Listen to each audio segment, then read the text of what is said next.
Oke guys, welcome back to Daily Charting with Toshi, di mana kita akan daily chart your favorite cryptocurrencies. Oke, dalam 24 jam terakhir terjadi koreksi sebesar 4,85%. Dengan total market cap mencapai di 2,24 triliun US dollars.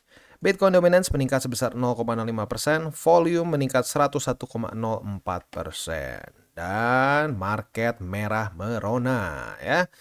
BTC koreksi 4,3%, Ethereum di 5%-an ngedam, BNB di 3,3%, Solana ngedam 5,65%, XRP koreksi 2,61, Toncoin ngedam 5%-an, Dogecoin juga 5%-an, Cardano 4%-an. Jadi ya semuanya merah merona ya. Sebenarnya buat lo yang sudah nonton DCWT ya, nonton juga on-chain tadi pagi, mungkin udah gak akan kaget. Nah, buat lo yang mungkin masih baru di TCI, ya normal sih kaget ya. Kalau apalagi yang gue dengar dari beberapa subscriber gue ya, kayaknya banyaknya orang cenderung bullish kemarin-kemarin. Gue nggak ngerti sih kenapa bullish ya orang-orang. Padahal kalau kita lihat secara on-chain, secara TA, ya kita bisa di sini TA dalam beberapa minggu terakhir jelas lower low, lower high, lower low, lower high, lower low, lower high, lower low, lower high. Menurut gue kebiasaan paling sering, kebiasaan buruk paling sering para trader adalah mereka berharap reversal ya di titik yang dia mau begitu. Bukan berdasarkan struktur. Strukturnya masih membuat lower low lower high, ya itu adalah suatu struktur yang bearish. Kayak di sini. Selama dia masih membuat lower low, lower high, lower low, lower high, ya itu masih bearish. Saat dia mulai berhenti nih, nggak lanjutin lower low, gue udah bahas di sini kan. Wah, ini hati-hati nih, kita bisa ada perubahan tren. Bener naik.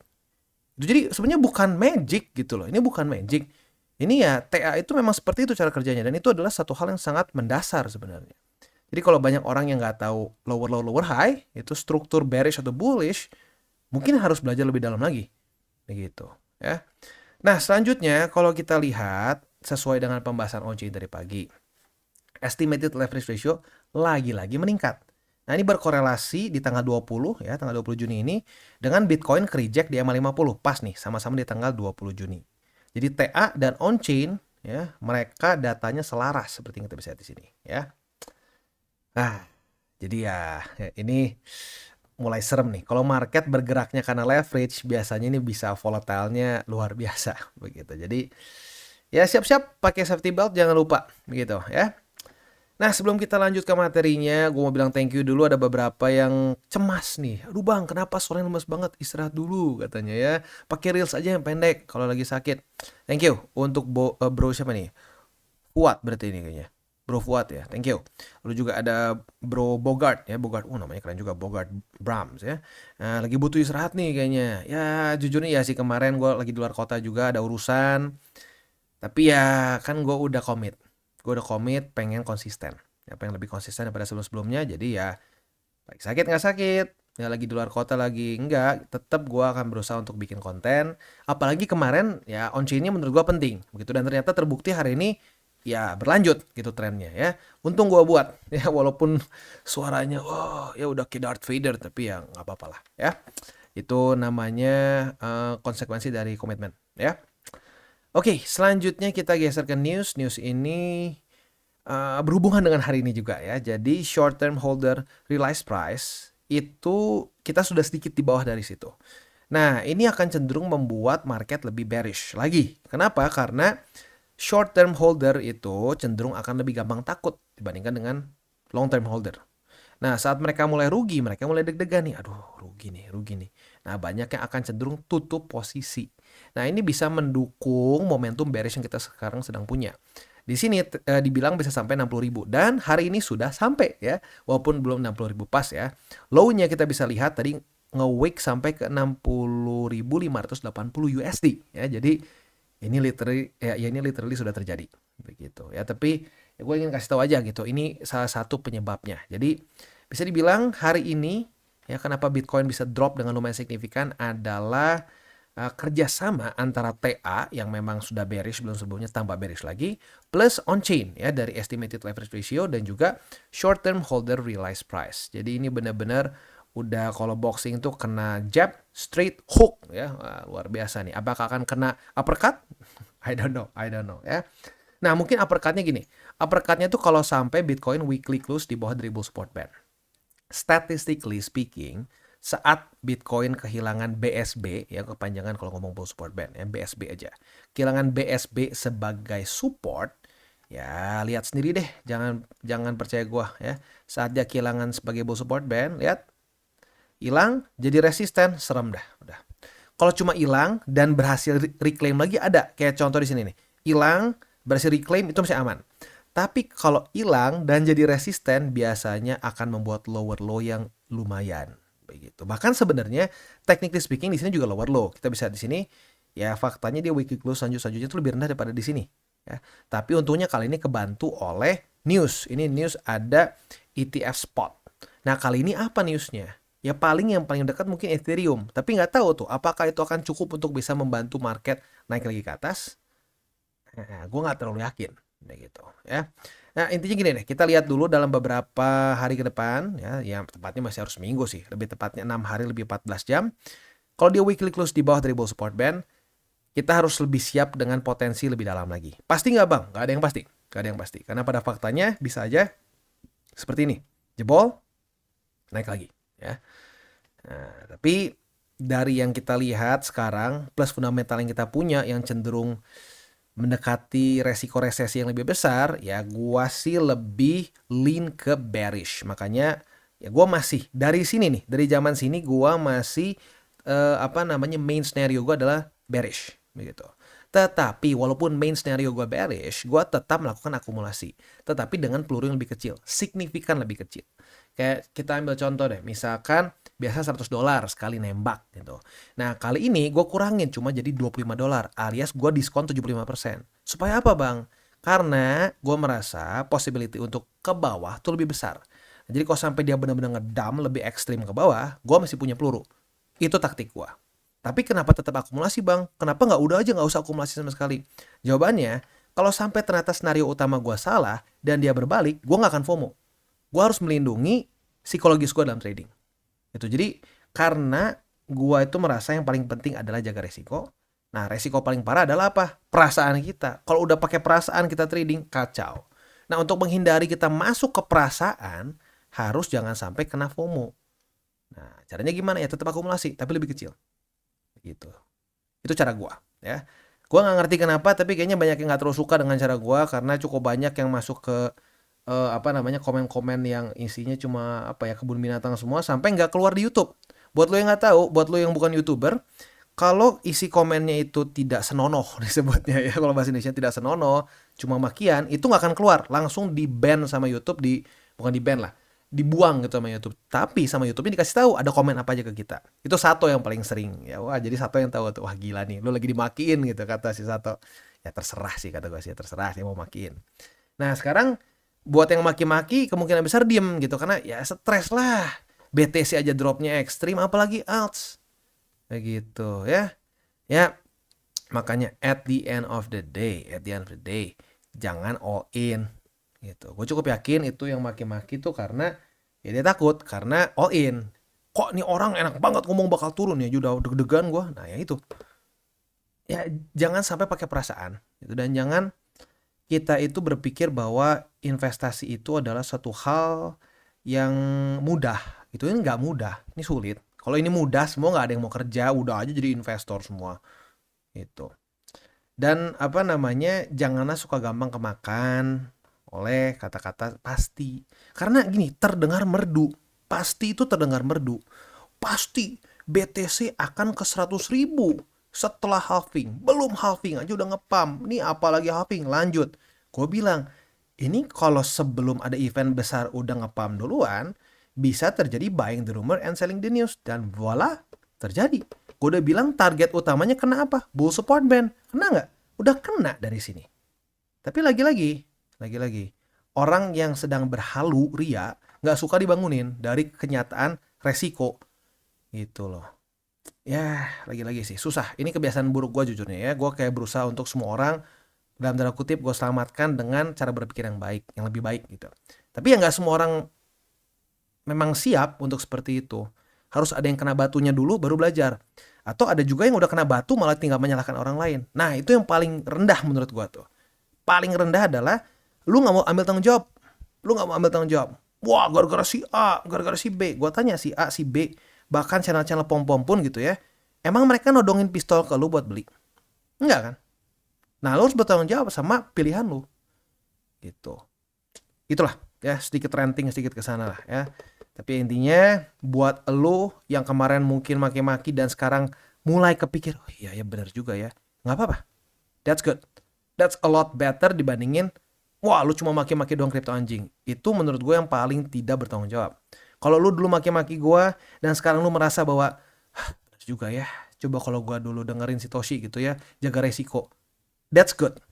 That's good. Dan itu terjadi di cycle kemarin juga. Ada beberapa subscriber yang bilang ke gua, "Bang, dulu gua benci banget sama lu, Bang, waktu ngomong Shiba.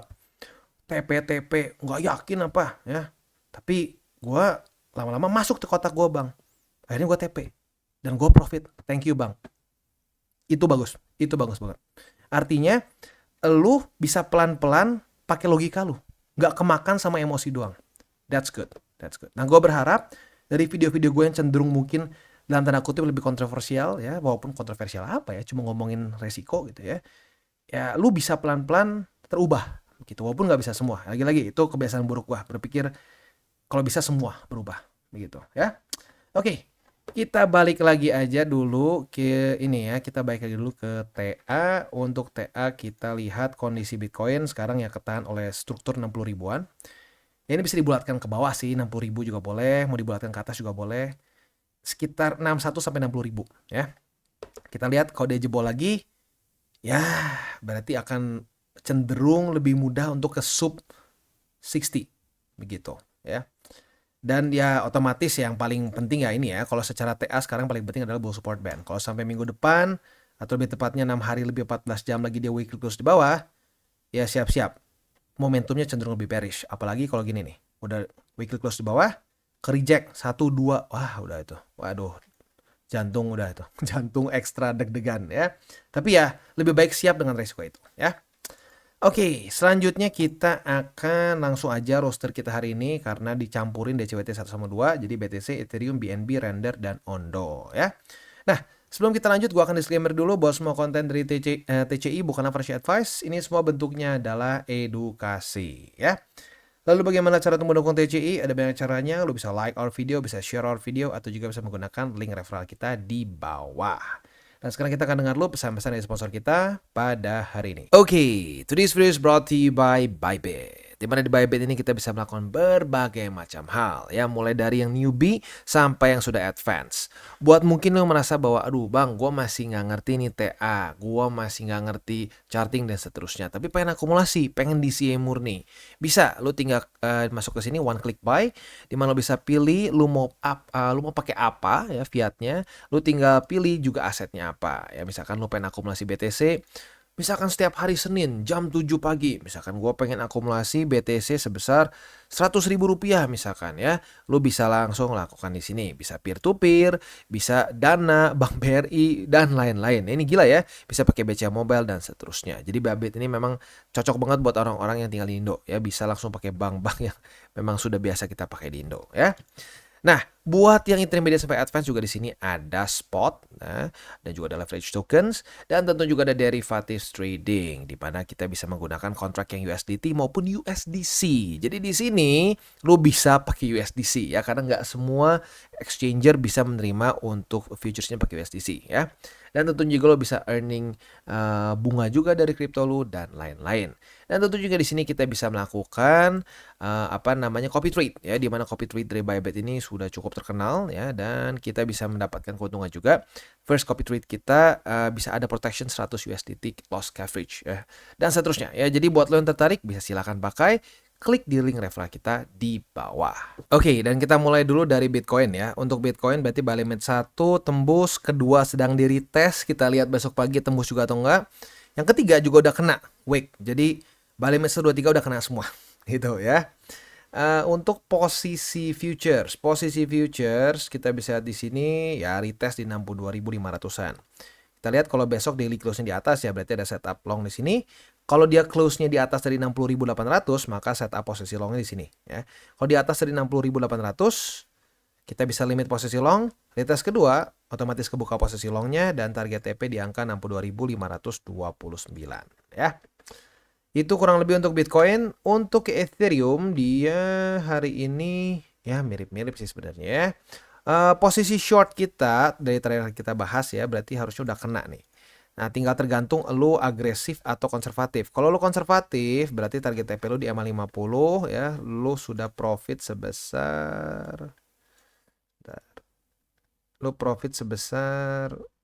ya sekitar 1%-an lah. Kalau lebih agresif, sorry ini kayaknya gue kebalik, sorry. Oke, dari sini ya. Ya, 1%-an kalau di EMA 50. Kalau di sini ya di struktur 3.396, lo berarti kena target TP di sini dan profit 3,66%. Tergantung lo agresif atau konservatif ya. Nah, untuk posisi longnya nggak ada setup karena ya jebol. Ya belum jebol sih, kita lihat besok lah. Kalau dia daily close di atas dari 3.279, kita bisa limit posisi long di sini. Tes kedua otomatis kebuka posisi long dan target TP di angka 3.386.